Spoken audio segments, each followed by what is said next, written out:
वैसे तो गाना एक कला है, हर एक के बस की बात नहीं कि वो गा सके, उतना अच्छा गा सके। लेकिन गाना सिर्फ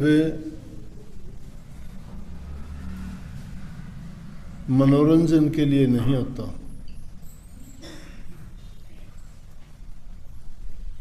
अलग अलग गाने होते हैं अपने मनोभाव प्रकट करने के लिए। कभी आदमी खुशी में गाता है, कभी विरह में गाता है। खुशी में हंसना है और विरह में रोना है। जितने भी भगवत प्रेमी हुए उसकी विरह में जब तड़फे तो रोए अनेकों बार।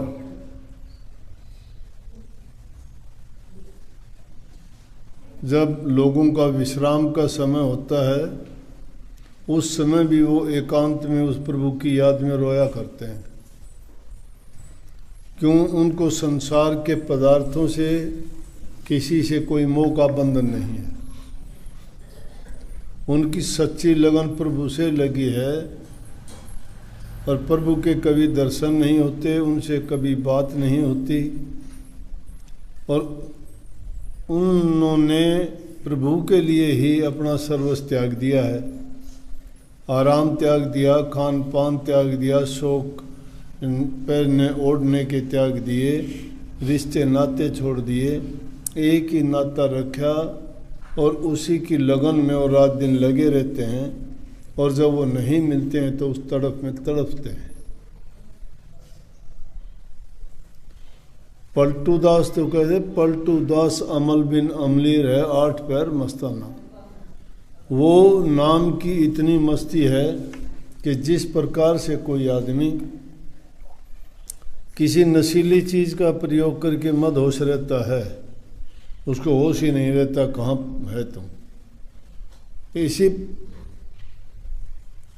प्रकार से जो भगवत प्रेमी होते हैं, जिनकी सच्ची लगन लगी होती है, वो भी उस नाम की मस्ती में ऐसे मगन रहते, उनको पता नहीं होता कि क्या उनके पास में पड़ोस में क्या हो रहा है। क्योंकि उनका निशाना सिर्फ प्रभु है, उनके हृदय में, उनकी सोच में, उनके कार्य व्यवहार में वही लगन लगी रहती है। इसी संदर्भ में सुनी सुनाई बात है, लेख का मुझे पता नहीं। 2 महात्माओं का आपस में मिलाप हुआ। एक की आदत थी वो हंसता ही हंसता रहता था, उसकी मस्ती में हंसता ही रहता था। हंसने का भी कारण है, हर चीज़ को जब देखता था कि देखो क्या लीला है उसकी। राई का पर्वत बना देता है, पर्वत में राई समा देता है। छोटे से बीज के अंदर कितना बड़ा पेड़ छिपा होता है। एक पानी की बूंद में जीव छिपा होता है। कहीं उसको झिल्ली में पैदा कर देता है, कहीं अंडे में उसको बंद रख के पैदा करता है। इन लीलाओं को देख के हंसता है कि वाह अजब तेरी कारीगरी रे करतार। हंसता है इन चीज़ों को देख के, उसकी लीला को देख देख के कि देखो उन्होंने कितना अजीब वो खेल रचा है, समझ में नहीं आता किसी को।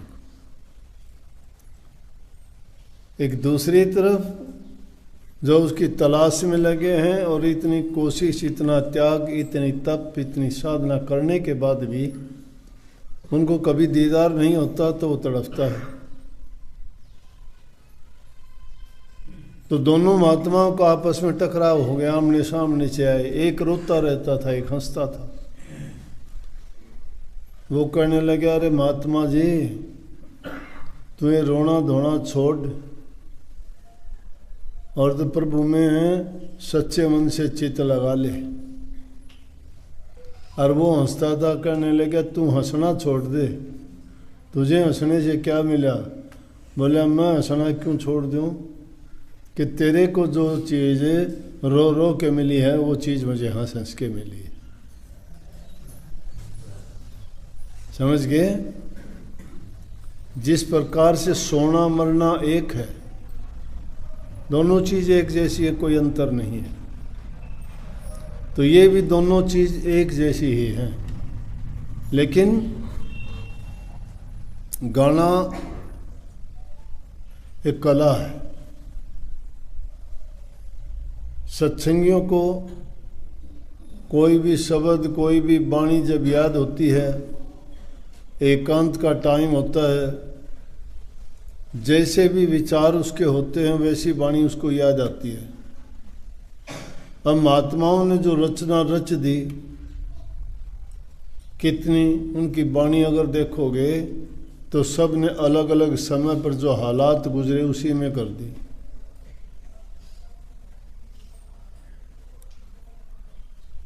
जहाँ सोने का आया तो अपने आप को ही कहते हैं कि क्या सोता है तू, जाग, तेरी गठड़ी में लग रहे चोर बटोइया क्या सोए। कबीर साहब एक वाणी में कहते हैं, रे बटोही, बटोही कहते यात्री को, तेरी गठड़ी में चोर लगे हुए हैं, तू निश्चिंत सो रहा है। सोने का मतलब है संसार की ओर से तो तुम जागते हो, हर चीज़ की तुम्हें तमन्ना है, खाने के शौकीन, पहनने के शौकीन, आराम के शौकीन, देखने के शौकीन, सुनने के शौकीन, लेकिन प्रभु की ओर से सोए हुए वो बेखबर हो, भविष्य क्या होगा, क्या बीतेगी, कोई परवाह नहीं।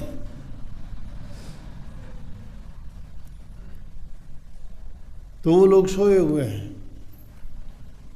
कभी बिरह जागती है तो उसके दर्शन और दीदार के लिए ऊंची आवाज में कहते हैं, मुझे दर्शन दो,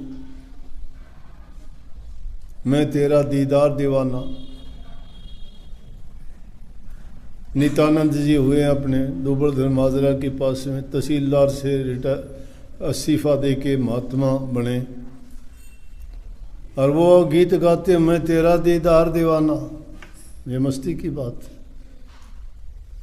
कि तेरे दर्शन का दीवाना हूं।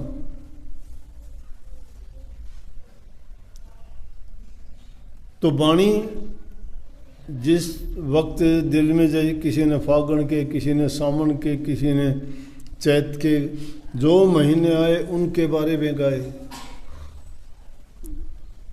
तो जब भी हम एकांत में होते हैं और हमें वाणी याद हो, तो उस समय में हम कुछ भी नहीं करते, तो वो अकेला सत्संग कर सकता है इंसान, उस वाणी को गा सकता है। मन नहीं जाएगा कहीं, नहीं मन शैतान है, खाली रहेगा, ये ऊटपटांग बातें सोचता रहेगा। तो इससे अच्छा क्या है, जब एकांत में कोई काम ना हो, कोई बात ना हो, किसी से कोई वार्तालाप ना हो, तो तुम वार्तालाप किया करो। बुद्धिजीवी हो, समझदार हो, अपने आप को ही खड़ा कर लिया करो सामने, अपने आप को ही खड़ा करके सवाल पूछ लिया करो, क्या करो। ये खूबी सिर्फ इंसान को दी गई है, पशु पक्षी जीव जंतु नहीं, उनके अंदर इतना विवेक, ज्ञान और समझ।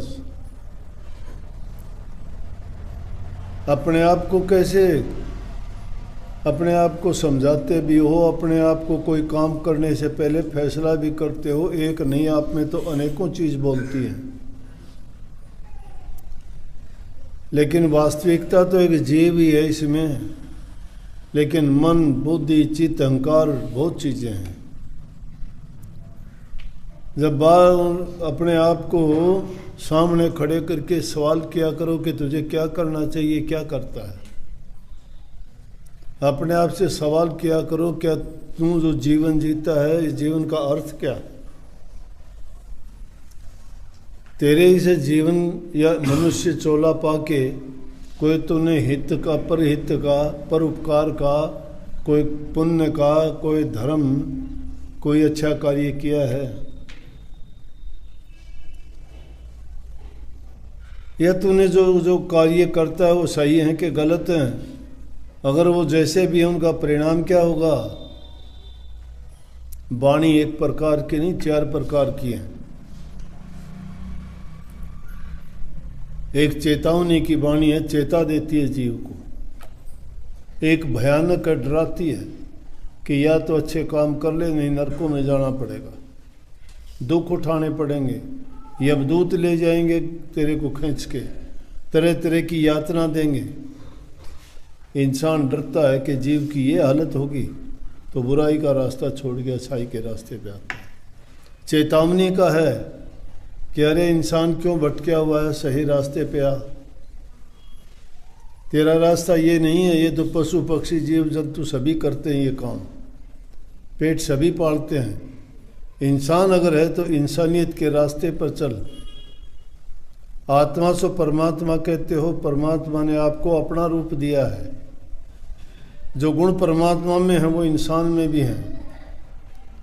परमात्मा इन जीवों को बनाता है जो चलते फिरते हैं, लेकिन इंसान बिना बोलने वाली बेजुबान चीज़ों को बना के खड़ा कर देता है। इतना फर्क।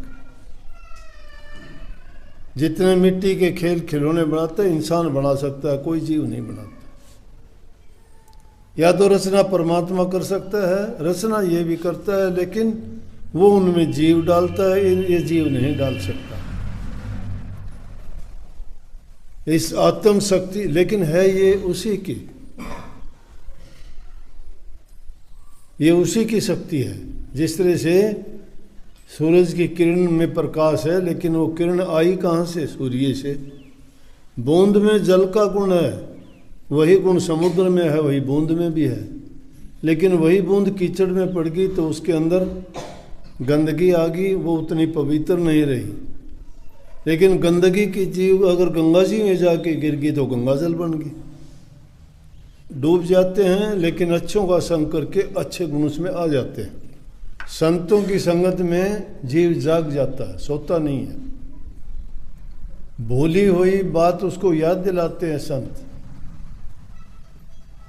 लेकिन दुर्भाग्य है, इंसान जो है बाहर की चमक दमक, इंद्रियों के भोग, शरीर के सुखों के लिए भागता फिरता है, और उनका परिणाम आखिर में दुख होता है।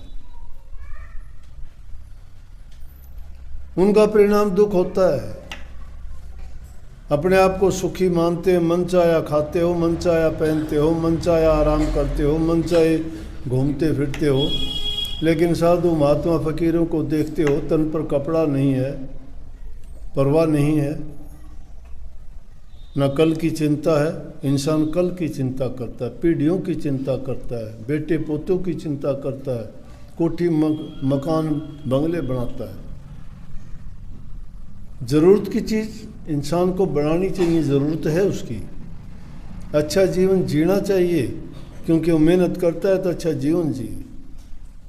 ठीक खाना पीना चाहिए, क्योंकि बिना अच्छे खाने पीने के ये स्वास्थ्य हमारा ठीक नहीं रह सकता। लेकिन हर चीज़ संतुलन के साथ करे, और उसके साथ मुख्य काम है प्रभु की भक्ति करना। उसको क्यों भूलता है? शराब में, कबाब में, मांस में, मिट्टी में, लड़ाई में, झगड़े में, ईर्ष्या में, निंदा में, चुगली में, इनमें जीवन क्यों बर्बाद करता है? क्या मिलता है? लफ्ज़ ही तो बोलता है, बिना मारे भी आदमी को दुख दे देती है। कहाँ से चली ये तलवार? जबान से चलती है। इससे तुम मीठा भी बोल सकते हो ना, वो 2 लफ्ज़ मीठे भी बोल सकते हो। नफरत में तो 4 शब्द आते हैं, लेकिन प्यार में तो 2.5 आते हैं। पया दाया वैसे यार पूरा, वो 2.5 अक्सर प्यार वाले नहीं बोलते ना। नफरत वाले, नफरत में भी 2.5 आते हैं वैसे, ईर्ष्या।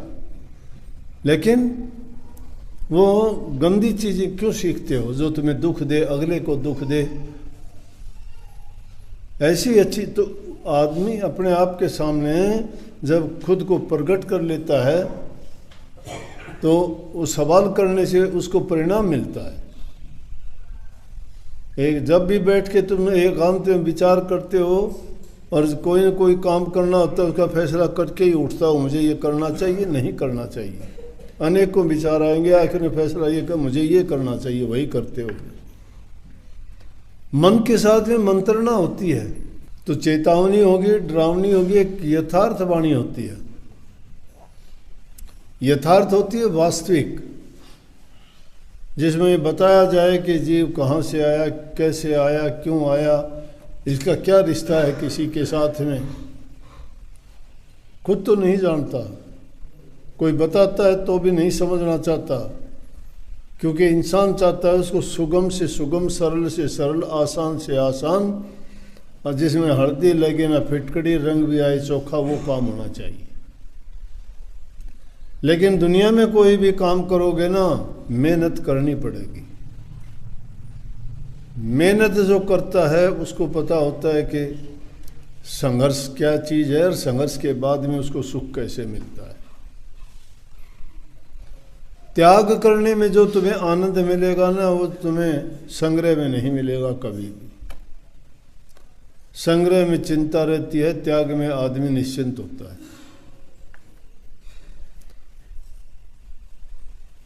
त्याग आदमी को चिंता मुक्त करता है, और लोभ और लालच उसको चिता की ओर लेके जाते हैं, जलते जीते जी जला देता है। वो भावनाएं उसको टिकने नहीं देती। तो अपने आप को इस यथार्थ चीज से अवगत करवाओ कि मेरा वजूद इस दुनिया में कुछ भी नहीं है। आया हूं, कुछ दिन रहूंगा, चला जाऊंगा, कोई नहीं पूछेगा। कितना किसी के लिए कर देना, 10 दिन के बाद तुम्हें कोई याद करने वाला नहीं। 10 दिन तो बैठ के आस पड़ोस के रिश्तेदार नातेदार भी आएंगे, उसके बाद कोई याद नहीं करेगा। तो मैं एक दिन वो अपना रस्म पूरी करेंगे, उस दिन भी तुम्हें काग योनि में भेज के आ जाओ, आज तेरा वो कनागत निकाल दो। जीते जी बाबा की पूछे न बात, मरे बाबा ने बुरा बात।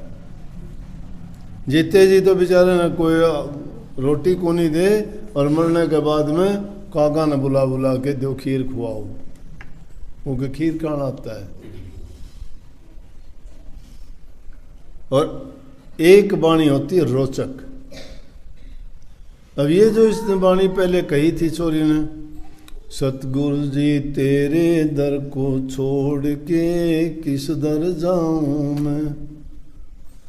फिर कहता आगे कहती है, मेरे पाप कर्म ही मुझको न तुझसे मिलने देते हैं, जब चाहूं मैं दर्शन करना रोक मुझे वो लेते हैं। नेक काम के लिए जब चलते हो ये दुष्ट मन रोक लेता है, और उस रोकने को खुशी खुशी स्वीकार करते हो। अच्छे काम के लिए तुम्हें करते हुए रोकते हैं, वो दुष्ट आदमी है। बुरे काम से तुम्हें रोकने वाला नहीं, बुराई की तो गीत गाते हैं। तुम्हें बुराई से बचा दे उसका तो एहसान मानना चाहिए। गुरु की पूजा क्यों करो, गुरु तुम्हारा हित चाहता है, गुरु तुम्हें बुराई से बचाता है, गुरु तुम्हें पुण्य कर्मों की ओर लगाता है, गुरु तुम्हें प्रेम, सेवा, भक्ति, त्याग सिखाता है। गुरु ये थोड़ा कहता है निंदा करो, बुराई करो, ईर्ष्या करो। तुम तो गुरु को ही दुश्मन मान बैठते हो। स्वार्थी और लालची आदमी कभी गुरु का नहीं हो सकता। वो और ही मतलब का होता है, उसका मतलब लालच होता है। लालच उसका पूरा हो तो गुरु भी ठीक, सारा सब कुछ, सत्संग भी अच्छा। लालच नहीं तो कोई गुरु नहीं, कोई कुछ नहीं। गुरु में कमियां निकालनी शुरू कर देंगे। तो बोले मैं तो इसलिए कौन जाऊँ, मैं अच्छा कौन लग गया। अरे लाखों आदमियों जो अच्छा लगा तन्ने अच्छा कौन लग गया, तो इसका हम तू बुरा है। लाखों तो पागल नहीं हो सकते। मतलब इंसान अपनी गलती को छिपाने के लिए कुछ भी कर सकता है, कुछ भी कह सकता है। लेकिन प्रभु के नाम का जिसको प्रेम लगा है, प्रेम की बात थी, वो इन चीज़ों में नहीं, वो तो एहसान मानता है। अरे तुम्हें 2 रोटी दे देता, प्राण निकलने वाले हों, तुम्हें रोटी दे दे भूखे मरते को, तुम एहसान नहीं बोलते कि इस आदमी ने प्राण बचाए। प्यासे मरते को कोई एक पानी का गिलास पिला दे, पूरी जिंदगी नहीं भूलता आदमी। और गुरु तो तुम्हारा वो हित करता है, तुम्हें पाप कर्म से निकाल के नेक कर्मों की ओर लगाता है, फिर भूल जाते हो। अपनी सभ्यता में तो, हमारी संस्कृति में यह है कि नमक हरामी ना बनो। अगर किसी का नमक खा लो, उस समझो कि उसके कर्जदार हो गए हो। बहुत बड़ी चीज़ है अपने समाज में। बुरे आदमी को मान सकते हैं, नमक हरामी आदमियों को स्थान नहीं है, गुरुद्रोही को स्थान नहीं है। अपनी माँ के दूध को लजा दिया करते, उसकी माँ मुंह नहीं देखती थी उन अपने बेटों का। कहती थी कि युद्ध के मैदान में जाता है ना, अगर तू युद्ध में मर भी गया तो मैं देखूंगी कि घाव किस जगह है। अगर छाती में घाव लगा होगा तो मेरा लड़का योद्धा था, वीर था, मेरा दूध पिया था उसने, उस दूध की लाज रखी। अगर पीठ पे वार होके मरता तो कहते कि कायर था, डरपोक था। तो भक्ति भी शूरवीरों की है, नंजू पंजू आदमियों की नहीं है। शूरवीर क्यों कि इसमें बहुत लड़ाई करनी पड़ती है। इसमें दोनों तरह के चोरों से बचना पड़ता है। मन के चोर, काम, क्रोध, लोभ, मोह, अहंकार, इच्छा, आशा, तृष्णा, वासना अनेकों, वो हैं कि जब चाहूँ मैं दर्शन करना, रोक मुझे वो लेते हैं। वो अंदर की चीज़ें बैरियर बना के खड़ा कर देते हैं, ना नहीं छोड़ सकते। कुछ आदमी होते हैं, कोई कहता है शराब नहीं छोड़ सकता भाई, कोई कहता है मैं हुक्का बीड़ी नहीं छोड़ सकता। लेकिन महापुरुषों के संग में जो जाता है, बिना छोड़े क्या मिलता है? जो त्यागता है उसको मिलता है, जो त्यागता नहीं उसको मिलता ही नहीं। तो कही है कि जिनके जरना राम नाम की 8 पैर टूटे ना तार, दया गरीबी और बंदगी बनी रहे संतोष बहार। जिनके दिल में दुई नहीं है भवसागर से जाते पार, उनकी हानि कभी नहीं होती वेद शास्त्र रहे पुकार। सबको बहुत बहुत आशीर्वाद।